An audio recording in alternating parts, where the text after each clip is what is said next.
If your focus is weight loss, you want to start with a cardio workout. And if your focus is strength building, you want to start with a strength workout. Hey everyone, Kev the Trainer here. Are you planning to start going to the gym? In this video, I'm going to be going over everything about the gym so you know what to expect, feel prepared, and can start reaching your fitness goals. I'll explain all the different kinds of gym equipment you'll see, help you build a workout schedule, describe a routine you should follow, and share some other important tips you need to know as you start to make this place a regular part of your day. Let's get started. Training focuses. Before we head to the gym, I want to paint a clear picture of what we'll be training when we get there. There are 4 main training focuses I want to cover: flexibility training, cardiovascular training, resistance training, and core training. Flexibility training helps improve your body's range of motion and muscles' ability to stretch. This training can involve the use of foam rollers and various types of stretches. Every single workout should include a flexibility training component, usually after a warm-up and right before the end of a workout. Cardio training will raise your heart and breathing rates, with the goal of improving your heart, decreasing the risk of certain diseases, and building your stamina. There are machines in the gym dedicated to cardio training. You'll want to start every workout with a 5 to 10 minute cardio warm-up, and on days dedicated to cardio, perform a challenging workout on one of the machines. Resistance training focuses on developing your muscular strength and endurance. From machines to free weights and more, there are many different ways you can perform resistance training in the gym to challenge all of the different muscles in your body. You can expect to perform this type of training a few days each week. Core training involves working out the muscles that stabilize the trunk of the body, such as the abdominals and back. It's not necessarily just abs, as many would think.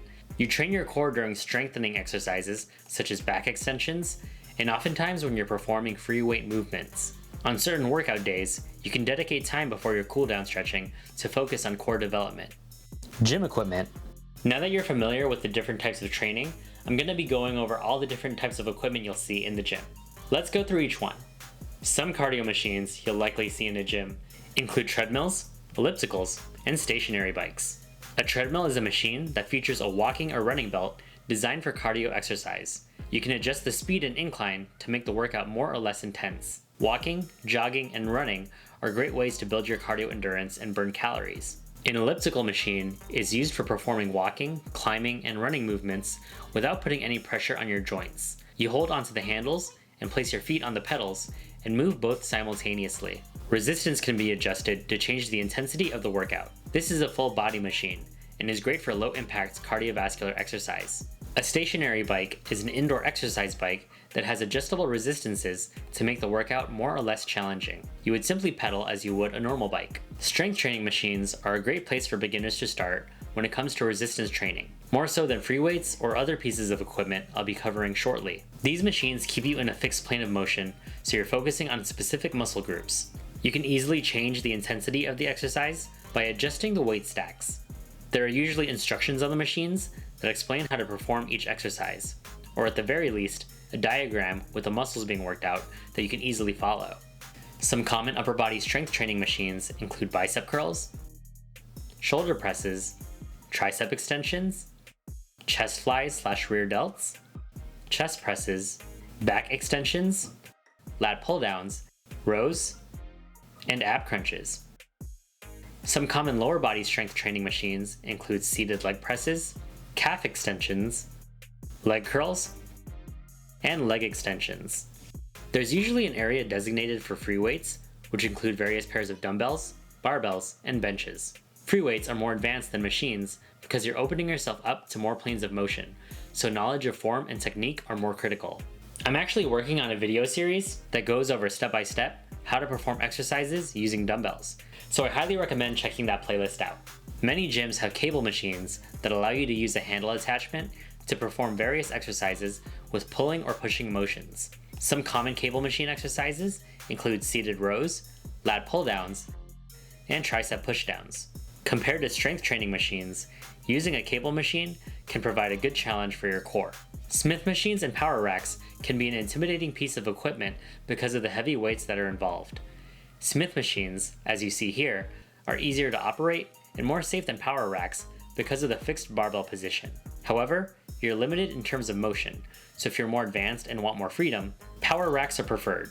The process of using these pieces of equipment involves setting up weight plates at both ends of the barbell and performing the exercises, which commonly include bench presses, squats, and deadlifts. Some gyms will have an area designated for more functional pieces of equipment, including Bosu balls, medicine balls, suspension trainers, and more. And I hope to develop a video series where I explain how to perform exercises with all these pieces of equipment. Usually, the gym will have an open space with mats available.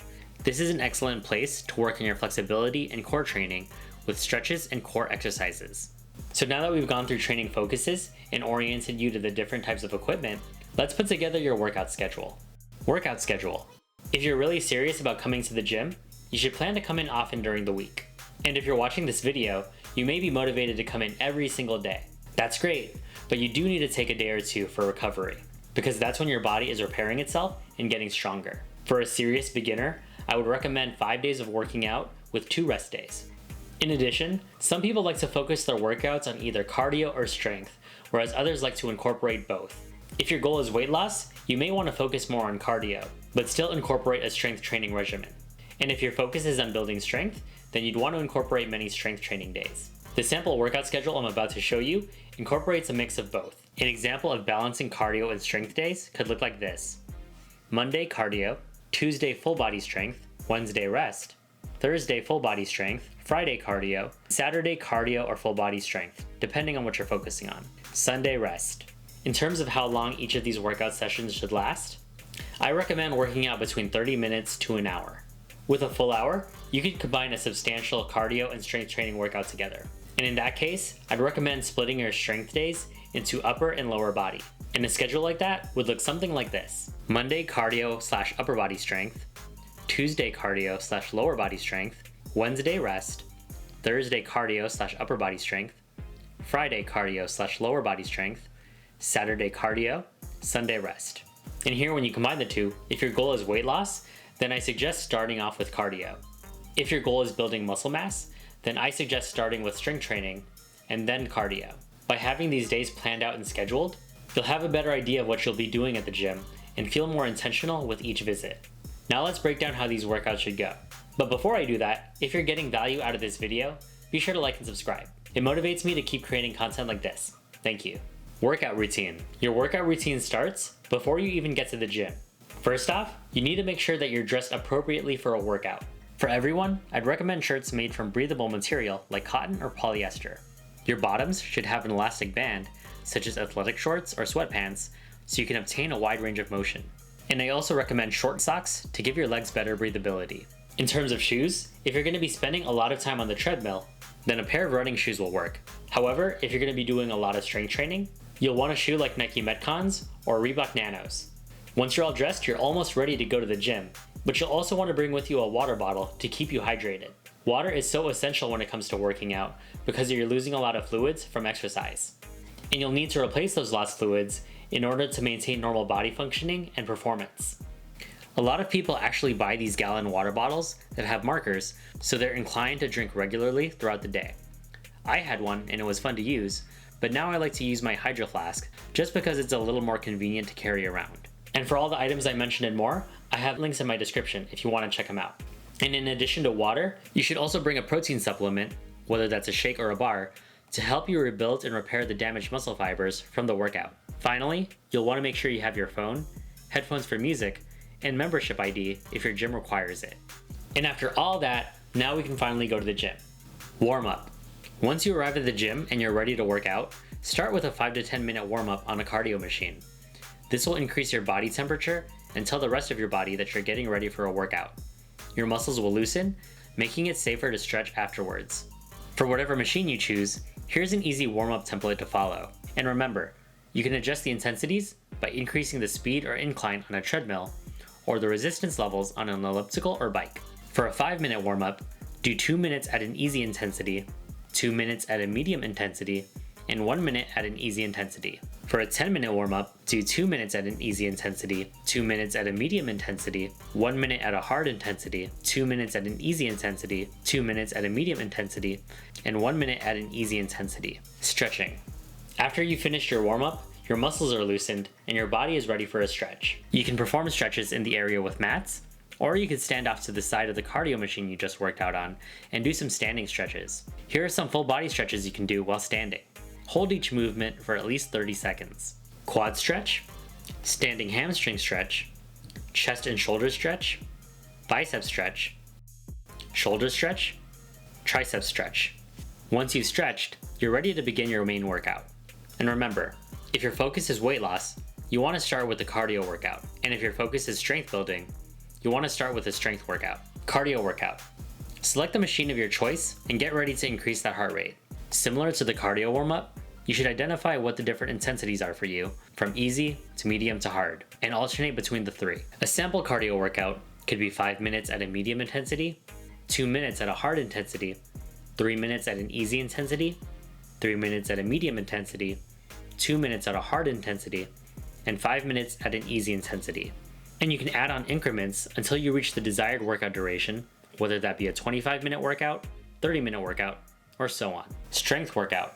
When your main workout focuses on strength training, here's some important terminology. Repetition, or rep, is the complete movement of an exercise. A set is a group of consecutive repetitions. Rest is the time taken to recover between sets or exercises. Repetition tempo is the speed at which a repetition is performed. A good place to start if you're new to strength training is performing 3 sets of 12 reps for each exercise. You should find a weight that you can perform around 12 reps with that 12th rep being a little challenging to complete. Between sets, you should take around a minute or less of rest. In terms of repetition tempo, for beginners, 4 seconds of eccentric movement, 2 seconds of an isometric hold, and 1 second of a concentric movement are ideal. And here's what that looks like.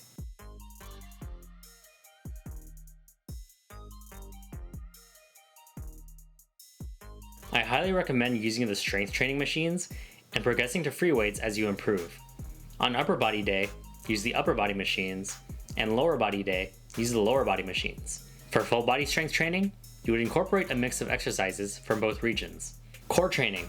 After a workout, oftentimes people will finish off with a burnout targeting the core. This could take place on an exercise mat in the open area. The exercise could be a minute-long plank hold or various abdominal exercises such as sit-ups and crunches. Oftentimes, people will perform a core routine following their cardio or upper body workouts. Cool down stretching. In the same open space with the exercise mats, you can do some cool down stretching. This could incorporate some of the same moves we performed in the beginning, as well as some that you can perform on the floor, such as child pose and cobra stretch. You should spend a good 5 minutes here. And once you've stretched everything, you've completed your workout. Make sure you follow it up by drinking plenty of water and your protein supplement. To wrap up this video, I want to share with you 3 important tips you should know as you get started on your fitness journey. Tip number 1, nutrition is essential. Even if you do master everything in the gym, the results you're looking for will depend heavily on what you eat. There's so much more we can cover when it comes to nutrition, and if you want a video on that, let me know in the comments below. But here are some of the high quality foods that you should include in your diet. Lean meats such as chicken breasts and fish, complex carbs such as steel cut oatmeal and brown rice, and colorful fruits and vegetables. What you eat determines how well you perform. So if you're consuming low quality foods with no nutritional value, you're working against yourself. So make sure your nutrition is in check. Tip number 2, track your progress. As you inch closer and closer towards your goals, you'll be motivated to keep going. While a scale is often used to measure success, there are other ways to see whether or not what you're doing is paying off. That includes fitting into your clothes better, more energy, improved physical and mental performance, better sleep, and higher confidence. Be mindful of these things so you can appreciate the process. Tip number 3, be consistent. While motivation is a great driver for success, it comes and goes. That's why discipline and consistency is so important. Follow through all the steps we've gone over here as best as you can, and make going to the gym a priority. After 3 weeks of dedicated hustle, it'll become a habit for you, and it'll be that much easier for you to make this big lifestyle change. So that's all I have for you in this beginner's guide to the gym. Let me know what you think in the comments below. Be sure to like and subscribe for more content like this. Thanks for watching, and I'll see you in the next one.